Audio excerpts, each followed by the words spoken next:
Today, October 11th, marks a month since Storm Daniel has hit Derna city in eastern Libya, rupturing its two man-neglected dams and unleashing floodwater never seen in the history of the coastal city, taking the lives of thousands and destroying nearly a quarter of the city's neighborhoods. 1 month into the floods that were described as being a disaster of biblical proportions, surviving families are still trying to know the fate of the missing, who are now believed dead. Official numbers registered more than 4,000 buried bodies, according to the eastern authorities, with about 8,000 people are still reported missing, according to local reports. Aside from the continued suffering inflicted by the floods on the residents of Derna, the negligence of the officials in the city and the country in general is worsening the situation for the people who need fast response regarding housing, medical care, and even psychological support. The Government of National Unity and East Base Parliament pledged about $2 billion as a relief budget to the city.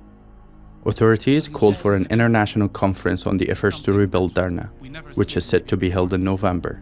Unfortunately, it claimed thousands of lives, and still there's other thousands that are missing. All efforts are put now for rescue teams to try to be able to manage this disaster, but it's really challenging. But this is not enough, as families are still crammed into shelters that lack proper living conditions with the advent of winter.